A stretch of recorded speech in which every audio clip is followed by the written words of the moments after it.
Avant de plonger dans cette histoire incroyable, pensez à vous abonner à la chaîne et à activer la cloche. Ici, chaque récit a quelque chose à dire, et vous ne voudrez pas en manquer un seul. Il y avait une heure où la ville semblait retenir son souffle, ce crépuscule salant entre l'or des vitrines et le gris des égouts. Dans le hall vitré d'un immeuble qui sentait l'argent propre et l'ébénisterie neuve, un millionnaire habillé comme un monument, costume parfaitement taillé, montre qui sonnait sa richesse, regardait une photo encadrée posée sur la console, une petite fille au sourire arrêté, ses yeux grands ouverts comme des fenêtres qu'on n'ose plus franchir. Elle s'appelait Emily. Elle était morte il y a 2 ans, dans un accident nocturne que les journaux avaient résumé en 2 lignes. Il répétait les gestes qu'on lui avait appris pour tenir sa douleur en ordre, effacer les traces de la tristesse de son visage, ranger les papiers, continuer à décider. Les gens admirent la compétence du deuil, bien tenu. On l'avait félicité pour ça. La porte du hall cliqueta.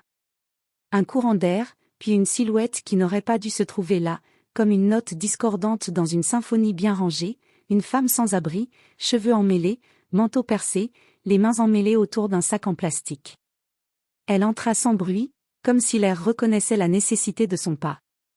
Les videurs la repoussaient d'habitude, ce soir, personne ne s'en occupa. Peut-être que personne ne voulait être témoin. Elle s'avança jusqu'à la console et posa ses paumes sur la photo d'Emily comme on touche un sanctuaire. Le millionnaire, surpris, avala sa colère et un peu de honte. Qui était cet inconnu pour se permettre de toucher ce qui était à lui? La femme leva des yeux fatigués, mais étrangement clairs. Il y avait dans son regard une absence de calcul et une question qui ne ressemblait à rien de ce qu'il connaissait. Sa voix, quand elle parla, était à la fois craquelée et nette. « Monsieur, puis-je réveiller votre fille morte ?» Les mots tombèrent dans le hall comme une pierre dans l'eau, on attendait une réaction mesurée, une réprimande, un cri. Au lieu de ça, quelque chose d'ancien et d'incontrôlable brisa les digues du millionnaire. Sa bouche trembla, il chercha une couverture de paroles. « C'est impossible, partez », mais la femme le regardait comme on contemple la vérité d'un feu. Elle n'offrit pas d'explication. Elle n'en avait pas besoin, ou du moins c'est ce qu'elle croyait. Elle posa son sac par terre, en sortit une petite boîte en carton, et la posa doucement sur la console, à côté de la photo. La boîte était usée. Un ruban rouge avait été défait et refait tant de fois qu'il perdait sa couleur. « Elle ne revient pas comme dans les histoires », dit la femme. « Je ne peux pas lui rendre sa respiration. Mais je peux réveiller ce qu'on appelle mort, la mémoire, la chaleur, le parfum. Je peux faire revenir des choses que votre argent a tenté d'ensevelir. » Le millionnaire sentit ses défenses vaciller. Sa fille avait été une brûlure qu'il avait appris à cacher sous des cadeaux, sous des fondations caritatives, sous des soirs trop polis. Et maintenant une femme qui ne possédait rien, ni le titre ni l'étiquette de l'espoir, lui proposait quelque chose que lui-même n'avait jamais su demander. Il y eut un silence long, une respiration partagée entre 2 mondes. Au dehors, la ville continuait de respirer autrement, cars, sirènes, rires lointains. Dans le hall, la question resta, pesante comme une promesse. « Qu'est-ce que vous demandez en échange ?» finit par demander l'homme, d'une voix trop sèche. La femme sourit, un petit pli qui n'était ni de pitié ni de ruse. « Rien que votre vérité, monsieur. Rien que la vérité à propos d'Emily. » Il haussa les épaules, comme pour éloigner la misère. Mais sa main trembla et il se souvint d'une photo qu'il n'avait jamais publiée, d'un jouet cassé caché dans un tiroir, d'un mensonge commode sur une nuit d'orage. Le millionnaire comprit, avec la clarté rugueuse des pénalités, que réveiller sa fille pourrait aussi réveiller des choses qu'il avait cru enterrer et qu'il avait payé pour enterrer. La femme ouvrit sa boîte. À l'intérieur, il y avait des objets simples, une petite chaussure en cuir, une mèche de cheveux entourée d'un ruban, une feuille pliée avec une écriture d'enfant. Elle les posa sur la console comme on met des offrandes sur un autel.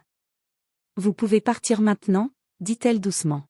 « Ou vous pouvez m'écouter. » Le millionnaire regarda ces objets, et pour la première fois depuis 2 ans, la photo sembla respirer.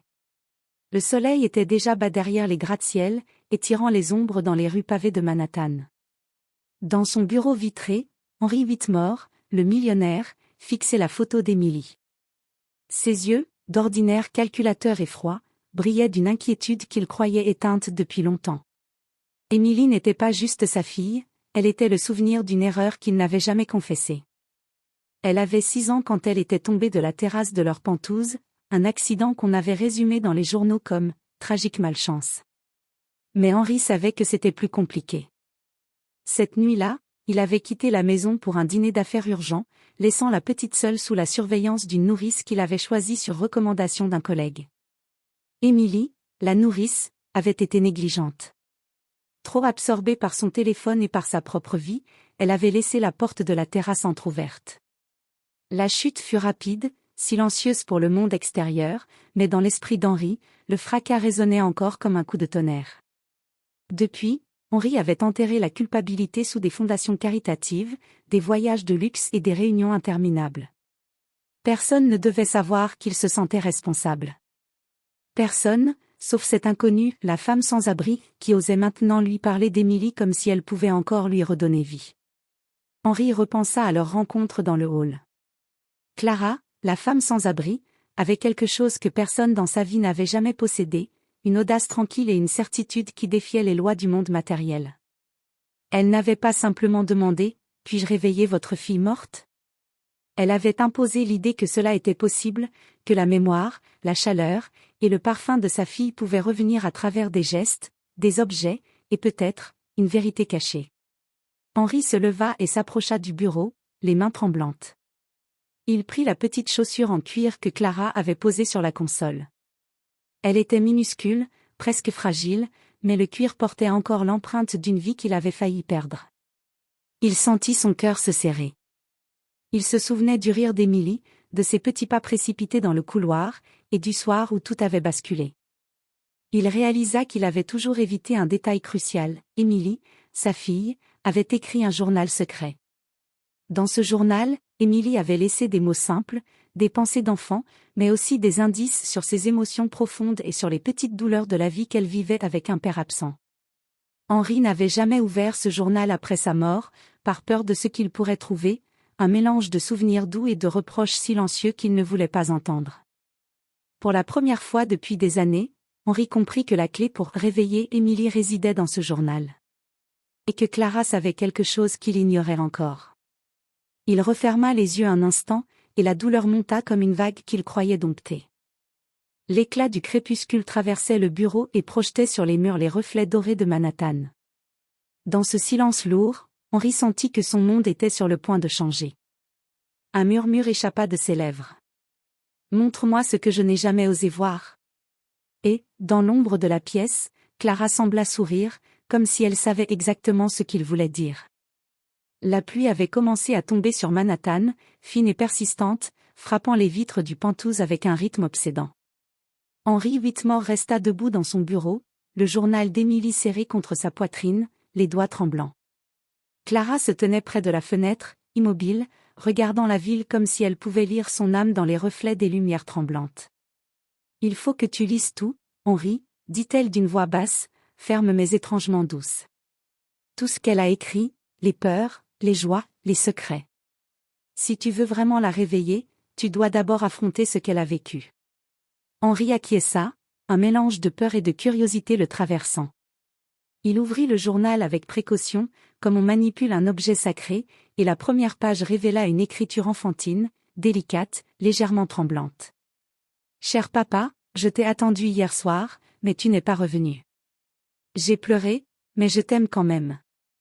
Promets-moi que tu me regarderas toujours. » Les yeux de Henri se remplirent de larmes. Chaque mot était un rappel cruel de sa présence manquante, de sa négligence. Mais à mesure qu'il tournait les pages, il découvrit aussi des détails qu'il n'avait jamais vus. Émilie avait observé le monde avec une lucidité que lui-même n'avait jamais possédée. Elle écrivait sur des moments simples, le chat qu'elle avait sauvé d'un arbre, la pluie qui glissait sur la fenêtre, la façon dont il lui lisait des histoires avant de partir. Mais plus il avançait, plus il se rendait compte que certaines pages semblaient dirigées vers quelqu'un d'autre. Clara s'approcha et pointa une page en particulier. « Lis ça. » Henri lut à voix basse. « Papa, si tu lis ceci après que je sois parti, sache que j'ai laissé des indices pour toi. Il y a des choses que tu as oubliées, des moments que tu as cachés, et si tu es capable de voir ce que j'ai caché dans les objets que tu possèdes, tu pourras peut-être, me retrouver. Henri sentit son cœur s'accélérer. Retrouver Émilie? Était-ce possible? Était-ce simplement un jeu d'enfant, ou Clara savait-elle réellement quelque chose qu'il ne comprenait pas encore? Clara rompit le silence. Tu vois ces objets que j'ai apportés? Ce ne sont pas que des souvenirs. Ce sont des clés. Elle les a touchés, elle les a aimés, elle les a imaginés. Et maintenant, ils peuvent te guider vers ce qu'elle voulait que tu saches. Henri tourna une page suivante et tomba sur un dessin qu'Émilie avait fait. Une maison, des arbres, et une petite silhouette tenant une main invisible. Ses yeux se fixèrent sur le petit cercle tracé autour de la silhouette, la maison était le Penthouse, les arbres le parc voisin, et la main semblait lui tendre quelque chose qu'il avait ignoré depuis sa mort.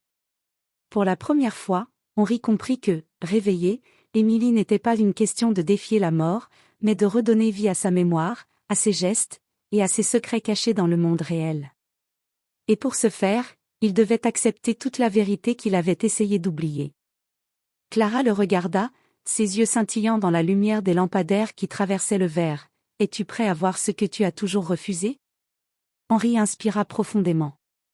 Une pluie fine tombait contre les vitres, comme un murmure du passé.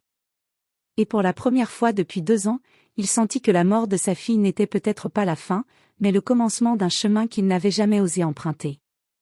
Le lendemain matin, Manhattan était enveloppée d'un brouillard léger, et la ville semblait moins pressée, comme si elle attendait aussi le réveil d'une vérité.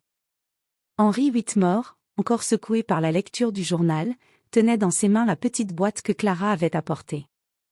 Les objets à l'intérieur étaient simples, la chaussure en cuir d'Émilie, une mèche de cheveux attachée d'un ruban rouge et une feuille pliée avec une écriture enfantine. Clara le regarda avec un sérieux immuable. Commence par le premier objet. Laisse-le te parler. Henri prit la chaussure. C'était minuscule, usé au talon, mais il sentait l'empreinte invisible de sa fille. Il la caressa doucement, et dans son esprit, un souvenir flou refit surface, Émilie courant pieds nus sur le parquet du salon, riant, demandant à son père de la rattraper. La mémoire lui piqua le cœur. Il sentit un nœud dans sa gorge, mélange de douleur et de nostalgie. Puis il prit la mèche de cheveux. La simple odeur de ruban avait conservé un parfum subtil, celui d'Émilie après un bain, léger et sucré. Henri inspira profondément, et une vague d'émotion qu'il avait réprimée pendant 2 ans l'envahit. Clara observa en silence, sachant que ce moment était nécessaire. Chaque objet a une histoire, dit-elle enfin. Chaque souvenir est une clé. La vérité est cachée dans ce que tu refuses de voir. Henri sortit la feuille pliée. Les mots d'Émilie étaient simples, mais précis. Papa, si tu veux vraiment me retrouver, commence là où nous avons ri le plus. Là où je t'ai dit mes secrets et où tu as promis de toujours m'écouter. Henri fronça les sourcils. Il savait exactement où cela le menait, le parc Central Park, sous le grand chêne où il avait promis à Émilie qu'ils joueraient ensemble chaque dimanche. Il se leva, pris d'une urgence qu'il n'avait jamais ressentie, et attrapa son manteau. Clara le suivit silencieusement. Sur le trajet, elle ne parla pas, mais Henri sentait sa présence comme un guide invisible. Lorsqu'ils arrivèrent au parc, le vent frisquet soulevait des feuilles mortes, et le chêne se dressait comme un ancien gardien du temps. Henri posa la boîte sur le banc où Émilie avait tant de fois raconté ses histoires. Il sortit la chaussure, puis la mèche, et enfin la feuille. Il regarda le sol, se souvenant de chaque détail, les rires d'Émilie, la petite écharpe bleue qu'elle avait laissée accrochée à la branche la plus basse, le vent qui jouait dans ses cheveux. Clara brisa le silence. Maintenant, laisse ton cœur te montrer la suite. Henri ferma les yeux. Les souvenirs d'Émilie semblaient s'animer autour de lui, comme si chaque objet agissait comme un catalyseur.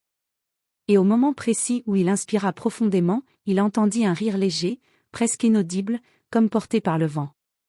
Le son le fit frissonner. Il réalisa que, réveillée, sa fille ne signifiait pas défier la mort. Cela signifiait retrouver chaque instant qu'ils avaient partagé, chaque secret qu'elle avait confié, et faire face à ses propres échecs pour l'honorer pleinement. Un frisson parcourut son échine lorsqu'il sentit, pour la première fois depuis longtemps, qu'Émilie n'était pas totalement partie. Que quelque chose en elle attendait, silencieuse, que son père soit enfin prêt à l'écouter. Clara posa une main sur son épaule. C'est seulement le début, Henri. Le vrai réveil commence maintenant. Henri hocha la tête, déterminé. Il savait que ce chemin serait douloureux, que des secrets longtemps enfouis allaient surgir, mais pour la première fois, il ressentait l'espoir que le passé pourrait le guider vers quelque chose qu'il avait cru impossible, reconnecter avec sa fille, même après la mort. Le soleil déclinait derrière les gratte-ciel, plongeant Central Park dans une lumière dorée et tremblante. Henry Whitmore était assis sur le banc, le journal d'Emily ouvert devant lui, entouré des objets qui avaient réveillé ses souvenirs. Clara restait en retrait, silencieuse, mais son regard trahissait une anticipation presque surnaturelle.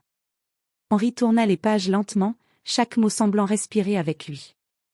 Puis il tomba sur une partie qu'il n'avait jamais lue, un passage caché entre deux pages pliées. « Papa, je sais que parfois tu es triste et que tu pars pour le travail. Mais je veux que tu saches quelque chose que je n'ai dit à personne. Ce soir-là, je t'ai entendu parler à maman au téléphone. Vous étiez en colère. Mais ce que je n'ai jamais compris, c'est pourquoi tu n'étais pas là quand j'avais besoin de toi. Papa, promets-moi que tu ne cacheras plus rien. Même si c'est dur. » Henri sentit ses mains trembler. Le journal révélait quelque chose qu'il avait enfoui dans sa mémoire, une conversation qu'il avait eue avec sa femme, un secret familial lié à l'accident d'Emily. La vérité le frappa brutalement, Emily n'était pas seulement une victime d'un accident, elle avait perçu des tensions qu'Henri croyait avoir cachées. Clara s'approcha et murmura, « Ce n'est pas qu'un journal. C'est un miroir. Chaque mot qu'elle a écrit te renvoie ce que tu refuses de voir. » Henri ferma les yeux et se souvint. Cette nuit-là, il y avait eu une dispute silencieuse avec sa femme. Des mots qu'il n'avait jamais prononcés à haute voix, des frustrations et des peurs qui avaient échappé à tout contrôle. Et pendant qu'il pensait protéger sa fille en restant absent, il avait en réalité abandonné une part de son innocence. Le choc fut si intense qu'il sentit ses genoux faiblir.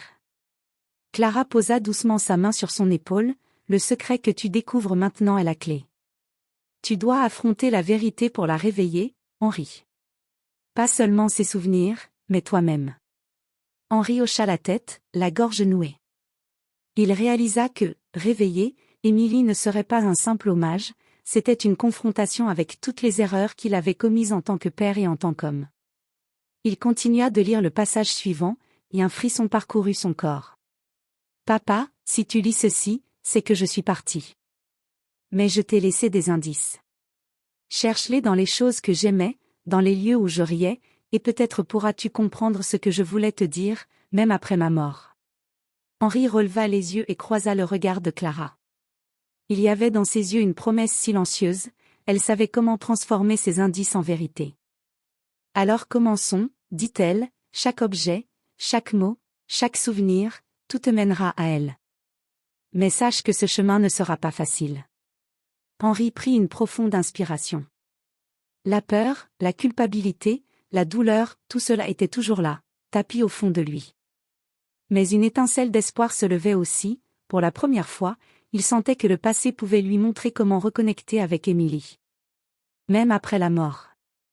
Il regarda le journal, les objets, et le parc autour de lui. Les feuilles tourbillonnaient, emportant avec elles un écho de rire d'enfant, un rappel que la vérité d'Emily attendait d'être découverte. Et il sut que le vrai réveil venait juste de commencer. Le vent glacial de Manhattan soufflait dans les rues étroites et pavées, emportant avec lui les odeurs de café, de pluie et de béton humide. Henry Whitmore et Clara marchaient côte à côte, silencieux mais attentifs, la boîte d'Emily entre les mains d'Henry. Chaque objet était une clé, chaque souvenir un fil invisible les guidant à travers la ville. Clara s'arrêta devant un petit café au coin d'une rue, un endroit modeste que Henry n'avait jamais remarqué malgré toutes ses visites dans le quartier. « C'est ici, » murmura-t-elle. Elle venait ici souvent après l'école. Emily laissait toujours une note pour quelqu'un, parfois pour toi. Henry entra, le cœur battant. Le propriétaire, un vieil homme aux cheveux gris et aux yeux doux, les reconnut immédiatement.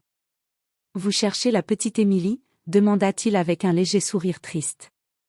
Elle laissait toujours des dessins ou des mots sur le tableau noir derrière le comptoir. Henry sentit une boule se former dans sa gorge. Il s'approcha du tableau, couvert de messages d'enfants qui avaient fréquenté le café.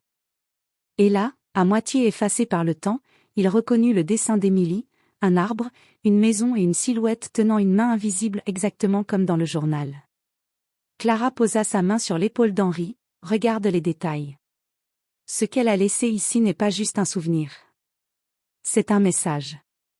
Henri examina le dessin de plus près et aperçut un petit symbole qu'il avait ignoré auparavant, un cercle tracé autour d'une des fenêtres de la maison. Son cœur s'emballa. Ce cercle correspondait à la fenêtre de la chambre d'Émilie dans le Penthouse, le lieu où il aurait dû être le soir de l'accident. Elle me montre où commencer, murmura Henri, réalisant que chaque indice le rapprochait d'une vérité qu'il n'avait jamais osé affronter. Clara acquiesça. Oui. Et ces traces ne sont pas que des souvenirs. Elles te confrontent à ce que tu as évité. Ce que tu dois voir, ce que tu dois ressentir, c'est là que le réveil commence. Henri serra la boîte contre lui, sentant la présence de sa fille dans chaque objet, dans chaque mot laissé derrière elle. Il savait maintenant que pour réveiller Émilie, il devait retrouver tous les indices qu'elle avait dispersés, comprendre leur message, et accepter enfin toutes ses erreurs. Alors qu'il sortait du café, Henri jeta un dernier regard au tableau noir, comme pour dire à sa fille qu'il était prêt. Et, dans un souffle du vent, il crut entendre un petit rire léger, presque inaudible, comme un écho du passé qui les guidait vers la suite. Henri sentit une force nouvelle monter en lui. Le chemin serait long, douloureux, mais chaque indice rapprochait la mémoire de sa fille de la vie, ou du moins de la présence qu'elle voulait qu'il ressente. Clara sourit, silencieuse, sachant qu'il venait de franchir la première étape d'un voyage qui allait réveiller le passé, la vérité et peut-être l'âme d'Émilie elle-même. La pluie avait cessé, laissant derrière elle une ville brillante et luisante, où les pavés reflétaient les lumières des réverbères. Henri et Clara marchaient dans un quartier qu'il avait presque oublié, celui de son enfance, avant que la richesse et les affaires ne prennent toute la place dans sa vie. Clara s'arrêta devant une vieille maison abandonnée, entourée de grilles rouillées et de jardins à moitié sauvages. « C'est ici, dit-elle simplement. C'est là qu'Émilie a laissé quelque chose que tu devais trouver toi-même. » Henri sentit son cœur se serrer. La maison n'avait rien de spectaculaire, elle semblait même insignifiante, presque oubliée. Mais le journal d'Émilie et les indices précédents l'avaient préparé, chaque objet, chaque souvenir, menait à ce lieu précis. Ils franchirent la grille, et le vent fit bruisser les feuilles mortes autour d'eux. Henri entra le premier, le plancher craquant sous ses pas. À l'intérieur, tout était poussiéreux, couvert d'une fine couche de temps. Mais dans un coin de la pièce principale, sous un vieux tapis déchiré, il trouva une boîte en bois qu'Émilie avait décorée de petits dessins enfantins. Clara s'agenouilla à côté de lui. « Ouvre-la. » Henri prit une profonde inspiration et souleva le couvercle. À l'intérieur, il trouva des objets qu'il n'avait jamais vus, des lettres qu'Émilie avait écrites à sa mère, des petits jouets oubliés, et un carnet relié en cuir contenant ce qu'il semblait être ses pensées les plus intimes. Il commença à lire, et chaque ligne le frappa plus fort que la précédente. Émilie y écrivait des souvenirs heureux, mais aussi des peurs, des frustrations et des questions auxquelles il n'avait jamais répondu. Puis, il tomba sur une page qui le laissa sans souffle. « Papa, si tu lis ceci, tu dois savoir la vérité. Ce que tu crois être un accident n'est pas tout. Certaines choses ne sont pas de ta faute, mais certaines le sont. Il y a des secrets que tu dois affronter avant de pouvoir vraiment me retrouver. » Henri sentit la douleur monter, mais aussi une colère sourde. Il comprit que ce lieu cachait une partie de la vérité qu'il avait ignorée, une vérité qui concernait non seulement l'accident, mais aussi des décisions qu'il avait prises sans penser aux conséquences sur sa fille. Clara le regarda avec gravité. « Henri, tu ne peux plus fuir. Ce que tu trouves ici va te changer. Tu dois choisir, affronter ce que tu as caché ou rester dans l'illusion que tout est sous contrôle. » Henri ferma les yeux. Chaque fibre de son être criait qu'il devait tout découvrir, qu'il devait comprendre Émilie au-delà de la mort. Et dans ce silence, il sut que la prochaine étape serait la plus difficile, il allait devoir confronter des secrets familiaux longtemps enfouis, et ses choix allaient déterminer si Émilie pouvait vraiment revenir à lui. Il prit la boîte dans ses mains et, pour la première fois, il se sentit prêt à affronter non seulement le passé de sa fille, mais son propre passé, et à accepter la vérité, aussi douloureuse soit-elle. Clara posa une main sur son épaule. « Le chemin est dangereux, Henri. Mais c'est le seul qui mène à elle. » Henri hocha la tête. le cœur lourd mais résolu. Il savait que ce lieu oublié venait de révéler une partie essentielle de la vérité, et que la véritable épreuve ne faisait que commencer. La nuit était tombée sur Manhattan, et les lumières des gratte-ciel dessinaient des silhouettes tremblantes dans le ciel sombre. Henry Whitmore était assis sur le rebord du parc près de la vieille maison abandonnée, la boîte d'Emily posée à ses côtés. Clara restait en retrait, silencieuse, observant chaque geste de l'homme qui venait de découvrir des secrets qu'il aurait préféré ignorer.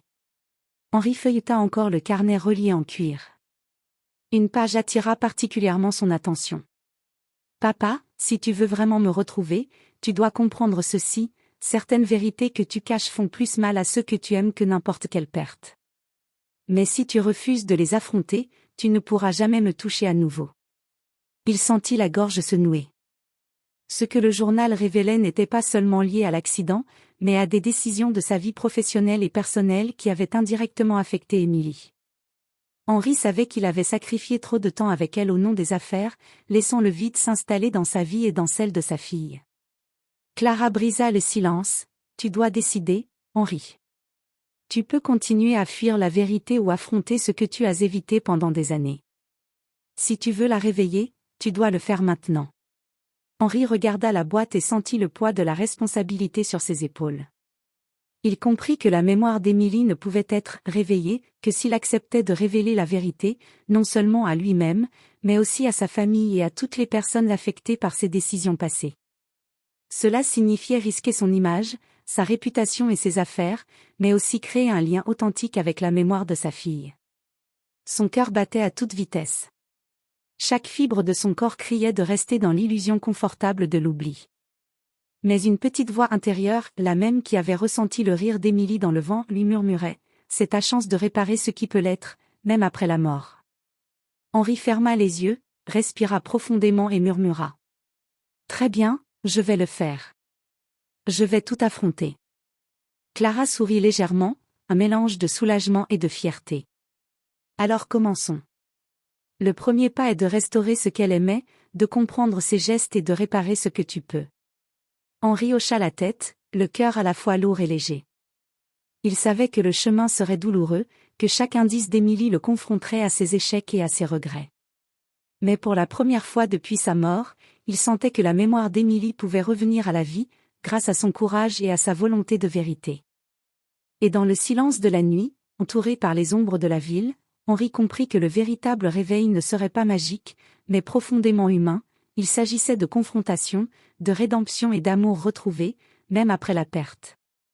Le lendemain matin, Henry et Clara parcouraient les rues de Manhattan avec une détermination nouvelle. La boîte d'Emily et le journal reposaient dans le sac de Henry, chaque objet étant traité comme un trésor fragile. Chaque pas semblait les rapprocher d'un monde qu'il avait oublié, l'univers d'Emily, sa curiosité, sa joie et ses secrets. Le premier lieu qu'Emily avait indiqué dans son journal était l'ancienne bibliothèque de quartier, un bâtiment modeste mais plein de souvenirs pour elle. Henry entra, sentant immédiatement l'odeur du bois ancien et du papier jauni. Les étagères semblaient parler, et au coin d'une section pour enfants, il trouva une petite boîte cachée derrière les livres d'images. Clara le regarda avec un demi-sourire, « Elle voulait que tu la trouves ici. » Henry ouvrit la boîte et découvrit un petit carnet de dessins d'Emily, ses premières tentatives d'écrire des histoires.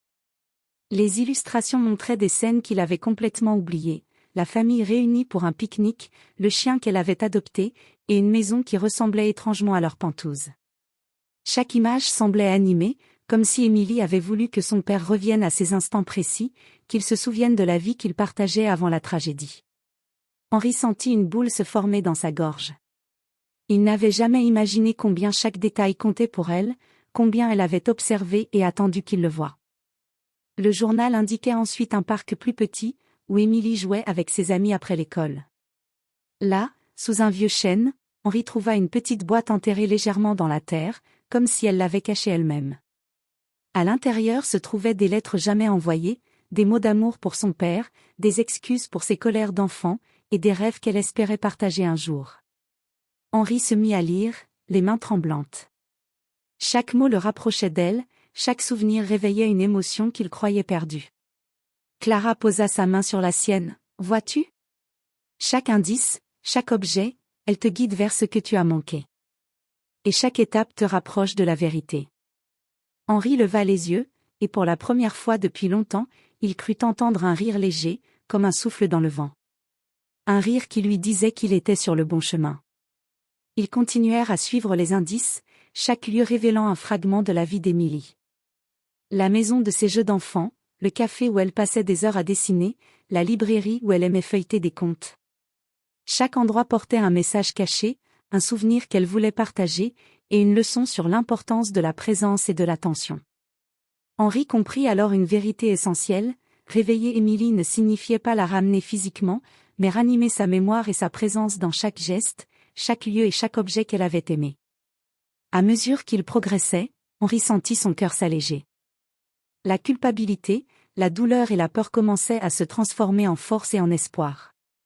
Et quelque part dans cette ville vaste et impitoyable, il sentait qu'Émilie, même dans son absence, le guidait pas à pas vers une réconciliation avec elle-même, avec lui-même, et avec le passé.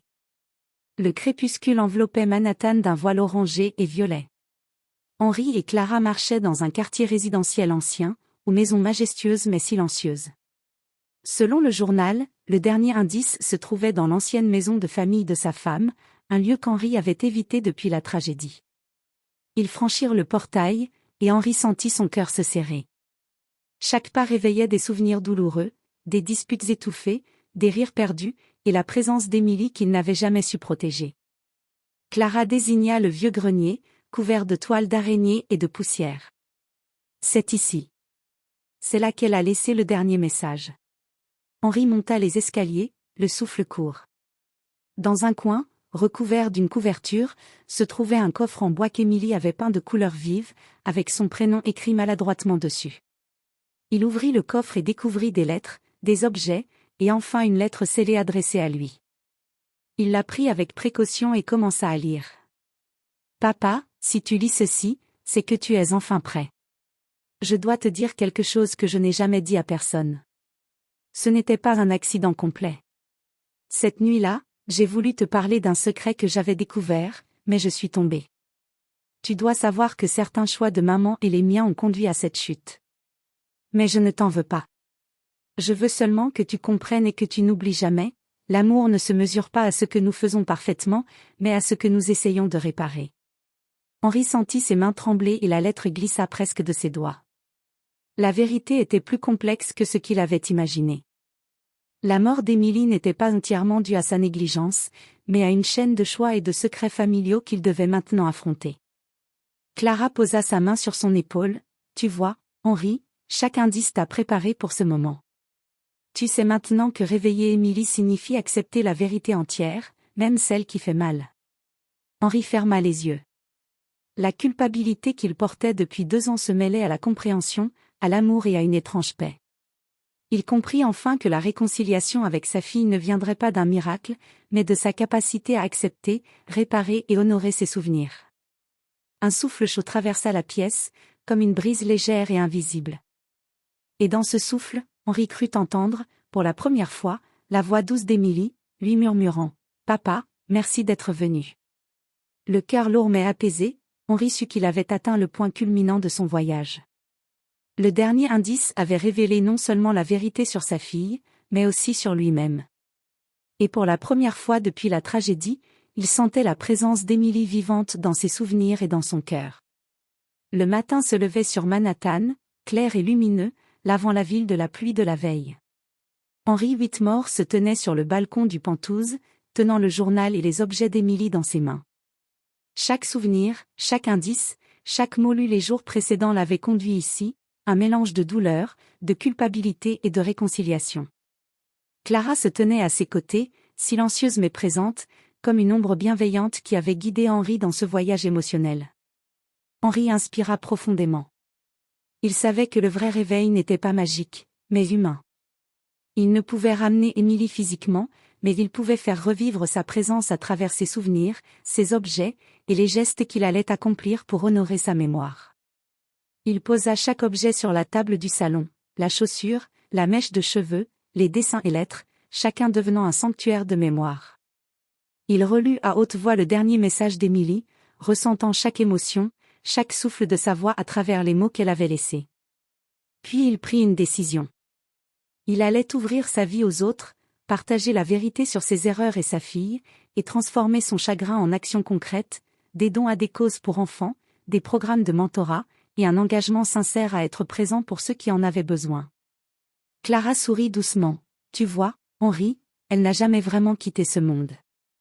Chaque geste que tu fais maintenant, chaque souvenir que tu honores, c'est elle qui revient. Henri ferma les yeux, laissant une larme glisser sur sa joue. Pour la première fois depuis 2 ans, il ressentit la paix. Il murmura. Je t'ai trouvé, Émilie, dans chaque souffle, chaque souvenir, chaque geste. Je te reverrai toujours, dans mon cœur. Et à cet instant, comme si le monde lui répondait, le vent fit bruisser les pages du journal ouvertes sur la table. Henri sentit une chaleur familière, un souffle léger comme un rire d'enfant, et sut que la mémoire d'Émilie avait été réveillée.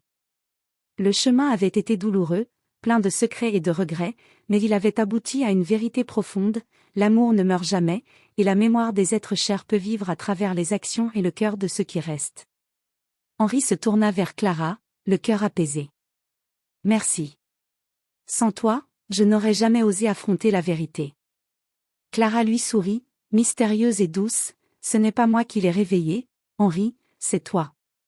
Et dans le silence de l'aube, Manhattan semblait retenir son souffle, comme pour honorer le retour d'une petite fille, non pas dans le monde des vivants, mais dans le cœur de son père, vivante pour toujours dans ses souvenirs et ses gestes.